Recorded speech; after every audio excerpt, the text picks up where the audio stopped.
আসসালামু আলাইকুম রহমতুল্লাহ। প্রিয় ফেসবুক বন্ধুরা, সবাই কেমন আছেন? আশা করি ভালো আছেন। আজকে কিছু কথা বলবো আপনাদের উদ্দেশ্যে। ভিডিওটা স্কিপ না করে দেখবেন পুরোটা ভিডিও। আমরা অনেকেই ফেসবুক প্ল্যাটফর্মে যারা নতুন কাজ করতেছি, আমরা অনেকেই বলি মানে কিছুদিন কাজ করার পরে আমরা হতাশ হয়ে যাই, তারপরে কাজ ছেড়ে দিই। আপনাদেরকে বলবো, প্রত্যেকটা কাজে আপনি যদি সফলতা অর্জন করতে চান, আপনি যদি সাকসেস হতে চান, তাহলে আপনার প্রথমত যে জিনিসটা থাকতে হবে সেটা হচ্ছে আপনার ধৈর্য। যে কোনো ক্ষেত্রে আপনি যদি সফলতা আনতে চান, সফলতা অর্জন করতে চান, তাহলে আপনার প্রথম থাকতে হবে ধৈর্য। দ্বিতীয়ত হচ্ছে আপনার কঠোর পরিশ্রম। তৃতীয়ত হচ্ছে আপনার সততা। এই তিনটা জিনিস যদি আপনার মাঝে থাকে, আপনি টুডে টুমোরো সফলতা আসবেই। সেটা অনলাইনে হোক, সেটা রিয়েল লাইফে হোক, সেটা যে কোনো কাজের ক্ষেত্রে হোক। একটা কথা মনে রাখবেন, সফলতা কখনো এমনি এমনি আসে না। সফলতা কখনো আপনার কাছে এসে ধরা দিবে না আপনি যদি কঠোর পরিশ্রম এবং সততার সাথে কাজ না করেন। যারা সফলতা অর্জন করেছে, আমরা অনেকে আছি অন্যের সফলতা দেখে জলে পুড়ে মরি, অন্যের সফলতা দেখে হিংসা করি। এটা করে কোনো লাভ নেই। আপনি আমাকে নিয়ে হিংসা করছেন, বরং আমার কোনো ক্ষতি হবে না, আপনার নিজের ক্ষতি হবে। সেই জন্য আমি আপনাদের উদ্দেশ্যে বলবো, আপনারা যারা ফেসবুক প্ল্যাটফর্মে কয়েকদিন, এক সপ্তাহ, 15 দিন, 1 মাস, 2 মাস, 6 মাস কাজ করার পরে কাজ ছেড়ে দেন, এটা কখনো করবেন না। আপনি আমার কথা শুনতে হবে না, ফেসবুক আপনাকে কি বলছে, ফেসবুক আপনাকে কি নিষেধ করছে এবং কি আদেশ করছে সেগুলো জানতে হবে। সেইগুলো জেনে আপনি আপনি যেই বিষয় নিয়ে আপনি কাজ করতে পারবেন, আপনি মনে হয় যে আপনি এটা নিয়ে কাজ করতে পারবেন, ওই বিষয় নিয়েই আপনি কাজ করেন।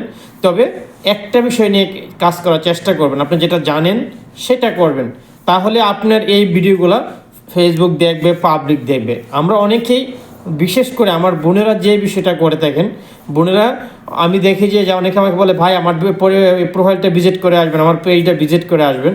যখন আপনাদের প্রোফাইলে যাই, গিয়ে দেখি যে আপনারা রান্নার ভিডিও করছেন, বাট আপনাদের আলোচনা করতেছেন শ্বশুর নিয়ে, জামাই নিয়ে, হাজব্যান্ড নিয়ে, শাশুড়ি নিয়ে। আসলে এটা কোনো ভিডিও হচ্ছে বলেন? আপনি রান্নার বিষয়ে করলে, রান্না আপনি যে রান্নাটা করতেছেন, কি কি উপকরণ লাগে রান্না করতে, রান্না করলে কীভাবে টেস্ট হবে, ভালো হবে, মজা হবে, সেই বিষয়ে আপনি আলোচনা করবেন।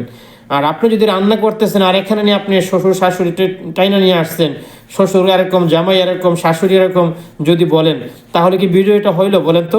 আপনারা বলে যাবেন এটা কি ভিডিও হয়েছে? আপনি যেই বিষয়ে ভিডিওটা করবেন, ঠিক উপস্থাপনাটা সেই বিষয়ে হবে, আলোচনাটা হবে সেই বিষয়ে।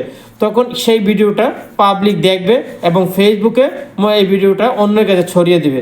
যখন আপনি ভিডিও করবেন, একটা আলোচনা করবেন, একটা সেই ভিডিও পাবলিক প্লে করে দেখবে না, প্লে করে সে চলে যাবে, কারণ এটার মধ্যে শিক্ষণীয় কিছু নাই। সো আমি আপনাদেরকে এতটুকু বলবো, আপনারা যে বিষয়ে জানেন সেই বিষয় নিয়ে ভিডিও করেন।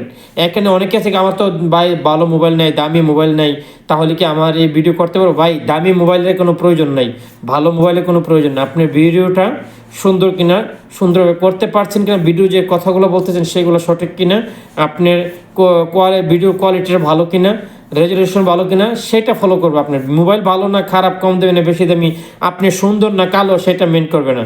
আপনার কথায়, আপনার কাজে যদি ঠিক থাকে, তখনই আপনি সফলতা অর্জন করতে পারবেন, তখন সেই ভিডিওগুলো পাবলিক দেখবে। আশা